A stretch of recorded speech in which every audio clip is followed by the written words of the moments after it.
Hello, and thank you for joining me. If you are new to my channel, I think this video warrants a brief introduction. My name is Nathan, I'm 31 years old, and I am British from the United Kingdom. I've been wanting to make this video for a while now, but I wanted to accumulate a bit of, not research, but paperwork, a bit of um, note work to go on. Because it's not something I take lightly, it's something I do reflect carefully on. The United Kingdom is my country, and I am deeply fond of this country, so I want to make that as a sort of disclaimer from the start. A few other brief disclaimers before I get into this. Some of the things I'm going to be talking about may well be applicable to other countries, so I'm not suggesting that they're necessarily unique to the UK, positive or negative. Some of them are, some of them not so much. Um, Also, this isn't going to be absolutely exhaustive. It's going to be quite comprehensive, so bear with me, but it's not going to be absolutely exhaustive. So I'm sure if I think hard enough about it, there'll be other things to include. Um, what I'm going to do is start off with the negative list, get that out of the way. So anyone who's come across this, I don't want you to think that I'm unpatriotic or anti-British or anything like that. Quite the contrary. However, I believe that people should be honest about their nation's shortcomings, and in this video, that's what I intend to do with those areas I feel we can improve and which are problems in our society. So I'm just going to go through them. I'll try not to dwell too much on each point. Maybe some warrant a brief few words more, but without further ado, this is my outlook as to the United Kingdom, those things that I feel we can improve and those problems that we have. You can agree or disagree. My intention with this is not to offend anyone, but it's just my honest opinion. And feel free to leave a comment, keep them civil, and that's it really. So, without further ado, here it is. The United Kingdom in 2017, problems and things I dislike. Our yob culture. Okay, in the British lexicon, British English lexicon, yob is basically someone who doesn't care about their fellow members of society. It's sort of transferable with criminal, but not quite, because it's not quite the same as a professional criminal. A yob is basically a selfish person who doesn't care how their behavior affects others. They're usually quite ignorant. They're usually unpleasant characters. They can be bullies, they can be louts, is another word, but basically just someone, I guess in the American lexicon, it would be white trash. Um, and I don't use that word casually, but just someone who doesn't care and they have a very unpleasant attitude and they feel the need to, insult random strangers walking past them for no reason at all. I do believe it is a bit of a problem in this country, and I think that it is something that affects many people. Um, it really impacts the quality of life if you're living in an area where there is a big job problem. But there are too many people in this country who just lash out for no reason, who feel like insulting strangers for no reason, just people who really are very unpleasant characters and they have no respect for themselves or anybody else. That's what we call the yob culture, and I do believe it's a big problem in the UK. The tabloid press. British tabloids are notorious, infamous, and with good reason. Now, yellow journalism has a long history in this country. I've argued that I believe that the print press is more influential here than in a lot of other parts of the world. We recently, well, in recent years, have had a huge scandal involving the Murdoch Press, News International, I should say, um, with these top tabloid tycoons basically hacking into private emails in order to extract stories. And there's been all sorts of corruption going on with this. But even leaving aside the legal issues that's been going on in recent years, there's serious moral questions about this. The sort of behavior that they exhibit, in my view, is utterly contemptible. They use paparazzi photos. They run the most sensationalist headlines. For me, goes beyond left wing and right wing ideology. This is simply trashy journalism. sensationalistic, scaremongering. Um, they will take one extreme case and use that to present a whole situation. But I have no time for it. So we have some very influential tabloids in this country. The Sun, the Daily Mirror, the Daily Star. They're trash. And in my opinion, they're a disgrace to journalism. Um, they enable the paparazzi criminal behavior, which is really what it is. It's stalking behavior, and there isn't a level playing field because very often the people that they're attacking are don't have the same power to fight back. They might be able to complain, and if they're lucky, they might get an apology on page 30 in small letters. But these people basically act like the gangsters of Fleet Street. Fleet Street is a famous journalism centre in London, and yeah, they're arrogant, they're obnoxious, they're bullying, and the entire industry stinks as far as I'm concerned. Next point, soft sentencing.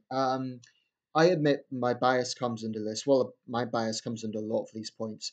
I um, I am socially quite conservative on crime, so I do get very angry when I see a particularly heinous crime resulting in a sentence that simply doesn't reflect the gravity of that crime. And I'm not the only one. Many British people feel do get quite upset about this. Now, I don't believe that we are the world's most liberal country when it comes to crime. I think if you look at some of the Nordic states, they would have even softer, more lenient approach to sentencing. Nevertheless, we have too many examples where the punishment simply doesn't match the crime, and few things infuriate the public more when you have a situation of a really heinous crime that has damaged someone's life, and then a judge just doesn't put down a sentence that equates to that. There can be a sentencing review, that is, it can go to another body, I believe it is CPS. I'm not entirely sure about this, but it can be reviewed. So there is a sentencing committee that can then review that, but it happens too much, and I believe there are too many judges in this country that are just not living in the real world. I'm not going to say they're all living in ivory towers, that wouldn't be fair, but there are too many examples of sentencing cases that just don't reflect either the suffering of the victim or the gravity of the crime, and that's wrong. Present uncertainty. In this era of Brexit, in this era of constitutional question marks, I feel there is an enormous amount of uncertainty in this country, and I want nothing more than for a period of stability. um, I'd say starting from about 2014 onwards with the Scottish referendum, there's been enormous uncertainty about the future direction of this country. Now, I'm not saying that the Brexit referendum was right or wrong, the EU referendum was right or wrong, whether it should have went ahead or not. I voted Remain. I accept the result, but I am very uneasy about the uncertainty that this is bringing about, the divisiveness that it's bringing about. Not everyone who voted Leave is a Little Englander. Not everyone who voted Remain is a liberal elite. But it's stoked up the Scottish nationalist movement, and that's something I detest. Speaking plainly, I love this country. I care about this country, and it saddens and frustrates me that there are people whose sole political agenda is to bring us apart. That's irrefutable. So the current uncertainty at this time, I detest it. I detest the feeling that we just don't know what future direction we're going to go in. 10 years from now, we cannot be 100% sure the UK will even exist. And I hate that. I hate the uncertainty of it. Political correctness. Again, not unique to the United Kingdom by any means, but I do think there is an aspect of our society that is too cautious, too hesitant to call a spade a spade, and it does get through to the media. It get through. I mean, the BBC's often been accused of it. I feel that where there are problems in society, yes, it's important to be tactful. Yes, it's important not to offend people or to hurt people for the sake of it. But by the same token, where there are problems, I think we need to just be honest about it, and I think that is an issue. Now, the next point somewhat crosses over with the point I made about yob culture, and it's more specific. It's about in the world of sports. Incidentally, if I suddenly get cut off, it's because I've run out of space, and what I'll do is continue to make this video. So yeah, in sports, in the 1970s, 80s, and 90s, the problem of football hooliganism was so bad that it was seen as the English disease. Now, we have greatly improved since then, although there are occasionally still examples of trouble breaking out. It has to be said that thousands, if not millions, of people attend football matches every year, and most of it goes trouble free. Nevertheless, there is a minority, but a sizable minority of people who are determined to cause trouble, whether it's because they are part of a firm, whether it's because they want to get into a fight with another team, whatever. I think it's very sad and very pathetic. And it isn't just football. I believe it is a big problem in boxing, which is a sport I follow and a sport that I'm a big boxing fan, but it's one side of it I deeply dislike. Again, it's not unique to the UK, but there are too many fans who just have a thuggish mentality. Like, they feel the need to boo their fighters, the rivals' national anthem. That's uncalled for. They feel the need to taunt a rival with the most low sort of abuse. You can see this happened at the Bellew Hay fight. Um, I really dislike it. It's a big difference between being a passionate supporter, which is great. That's important for the environment, etc. But just being a yob, getting drunk, throwing insults at a sportsman or sportswoman because you don't know them, and for no other reason than they are on the other side, it's pathetic. And I do feel we have a big problem with this in the UK. And frankly, I am embarrassed by the behaviour of my countrymen sometimes when they go to other countries and just embarrass us. It's not unique to this country. I think it's a problem in Russia, Turkey, and some other parts of the world as well. But we do have a problem with this. I personally think the sport of boxing needs to really get hard line on this in the same way football has. It does tend to be those two particular sports more than any others, and it's really unfortunate. I don't think it's inevitable. I don't think it's necessary, and I think it needs to be really not tolerated. Um, I just think it brings us into disrepute. And this also extends, incidentally, sometimes you get Brits abroad getting drunk, making an ass out of themselves. You get people, squaring up to staff in an airport and so on, in Britain and abroad, and just making a total fool of themselves. Um, you get it in other countries in Spain, British patrons, British expats just behaving like idiots, and it's embarrassing. And to the rest of the world, I apologize. Expensive transport, particularly trains. There may well be economic reasons for this, there may well be industry reasons for this, but nevertheless, it's well known that train travel in the UK is very expensive, and we're by no means the best in the world in terms of efficiency. Trains are often late, they're not always reliable, and they are very expensive. It is more expensive to go from the northeast of England, where I live, to London than it is to fly to another country. Now, that cannot be logical. I hope there's some way to sort this out. Um, because the train companies always say, "Oh, you pay more because we're making these reforms and we're updating the system, etc." But it never seems to happen, um, and basically, it's just too expensive. Petty local councils. Well, again, this is not to generalize, but there are too many examples of local government just being petty. A recent example was, well, I'll give two recent examples. In the borough of Tower Hamlets in London, local council workers actually tried to fine a 5-year-old girl. She was selling lemonade in the street. They wanted to fine her for not having a permit. There was a huge outcry. The council ended up red faced. They had to apologise, and they claimed that they expect their staff to use common sense. Recently in Sunderland, where I live, in all their wisdom, Northumbria Police, aligned with the local council and others, have decided that they're going to fine householders £1,500 if our bins are set on fire or stolen. So they're putting the onus on the householder rather than the criminals who are actually doing it. I think too often local councils are kind of a law unto themselves, and they don't consult the public enough. And I think that there's too many examples of just pettiness, things that really wind people up and are just not necessary, or at the very least, they haven't consulted the public about.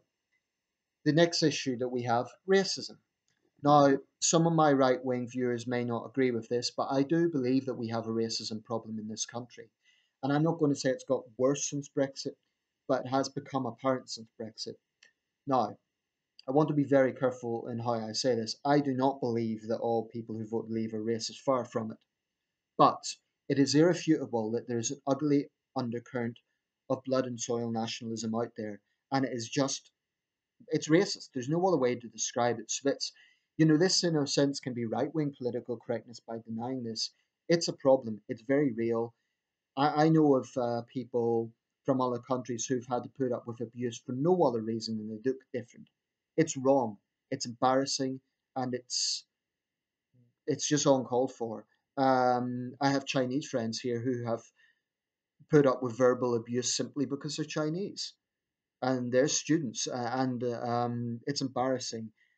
So when I see yobs, again coming back to this word in the street, shouting out racial slurs to people, I do feel angry. It's just wrong. And these people are scum as far as I'm concerned. Okay, but the next point might sound contradictory, but I don't think it is. There is also, on the other hand, a lack of integration. There are too many examples in our bigger cities, especially, where there has been a breakdown in integration, in assimilation, and there are parts of the UK that frankly no longer resemble the UK. That, in my opinion, is problematic. When you go into parts of London and you cannot hear English being spoken, and essentially they resemble Baghdad or Karachi, I must admit it is something that concerns me. I do not believe in an all white Britain. I do not believe in anything like that. But I do think that integration is essential. We also have a huge problem with radical militant Islamism. And it is misleading to say, oh, it's just a few individuals that are doing this. Thousands of people have downloaded jihadist manuals online. This is a very real problem in society. Coming back to my point about political correctness, I think too many people, especially on the left, are dishonest about this. It's a big problem, and we need to get a grip on this. Um, and that, in my view, does directly tie in with integration. I believe when people come to this country, it's not it's not enough just obeying the law. I believe they have to show that they care about this country, that they have affection for this country. It isn't just about obeying the law and being able to speak English. Integration is a wider issue, but I'm not going to talk too much about it because my time is limited. Public cynicism. You will notice the British love to complain. We complain about everything. Now, sometimes I feel that we're a little bit, and I know I'm in a minority with this, but I sometimes feel we're a little bit too hard on our politicians. Last year, when a young MP, Joe Cox, was assassinated, there was a big outpouring of sympathy. However, one of the questions that arose was, do we put too much of a burden on our public representatives? I do feel that that's sometimes the case. We sometimes expect them to do everything, and we forget that they cannot please everyone all the time. They just can't. We love to look at the negative and we don't look at positive policies anywhere near enough. Critics will say, oh, there is none. But that's just lazy thinking because there is. If you look at our history, if you look at some of the great developments we've had, which I'm going to come to in the positive video, it's really not all as bad as people make it out to be. So I get a little bit saddened and frustrated when I see this sort of cynicism and when I see people making sweeping statements like, oh, they're all in it for themselves. That's totally unfair and it's totally inaccurate. Certainly some are. To suggest that they all are, it's unfair. That's like saying all police are thugs. It's unfair. Um, Unpleasant people get too much airtime. Now, this is going to be a controversial one because of the free speech issue. I certainly don't believe that if I dislike someone, they shouldn't be allowed on TV. Of course not. But I do believe that we sort of turn unpleasant, obnoxious people into celebrities in a way that they don't deserve. An example would be, I'll give two examples. Gordon Ramsay, the chef, Jeremy Kyle, the TV host. Now, Gordon Ramsay is famous primarily not as a chef, but because of his temper, because he yells in people's faces. And in my opinion, the man's just a bully. Whether it's all for show or not, I don't know. But I do not understand why we turn such people into sort of TV heroes. I see nothing to commend about that. He may be one of the world's best chefs, but there are other very good chefs who don't use those sort of tactics. Again, Jeremy Kyle, you know, he's held up as some sort of great figure, but his show was basically human bear baiting, and I really I find it sad that so many people think that this is a good thing. Britain's Got Talent. Um, if a competitor comes on, a contestant comes on, and they're not very good, they get jeered off. I just think it's ugly and mean spirited. I don't like it. Um, Ignorance. There is a certain degree of ignorance out there on very basic things that we should all really know from an early age. If you ask a British person, name the four home nations, I would suspect that a high number of people wouldn't be able to do it. Now, that to me should be straightforward. England, Scotland, Northern Ireland, Wales. There is an unfortunate number of people still cannot tell Northern Ireland as part of the United Kingdom. They can't tell the difference. It's like Ireland. And so there is a lot of ignorance out there, and it is a little bit frustrating. Um, I suppose connected with that, there's also wider ignorance on certain social issues. I mean, there is a stigma in this country if you're unemployed, and especially if you're claiming welfare. Again, cooked up by the tabloid press, you're a lazy scrounger, you work shy, this sort of thing. There is ignorance out there. Perhaps that is part of the human condition. Perhaps there will always be ignorance, but I don't like to see it, and I think it creates a rather selfish, mean-spirited society. Okay, and one more thing, litter. I have to be honest, we're not the cleanest country in the world. I was walking down the street yesterday, and the amount of litter just on the ground. I don't consider myself a prude, but when there are bins nearby, I'm thinking, come on, people, just throw it in the bin. It's unfortunate that there is that mess out there. So ecologically, I think we could do better. I think the government has been trying hard to improve us. I mean, successive governments have actually done a lot to try and improve our green record, and I think we're one of the better among the developed nations. Nevertheless, there is a problem with just people being lazy and not putting things in a bin. That's such a simple thing to do. Of course, it's up to councils to provide them. Now, those are some of the things I dislike about this country. I'm sure there's many other things I can think of. I'm sure there's going to be plenty of calls for people to disagree with me. That's fine. But yeah, um, that will do for now. So let me know your thoughts. If you disagree, that's totally fine. I don't want to get into big argument with anyone. But do keep it civil. I'm sure there's other things I can name, but that will probably suffice for now. We're never going to be a perfect society, but I do think there are some things that we can improve. Okay, thank you for watching.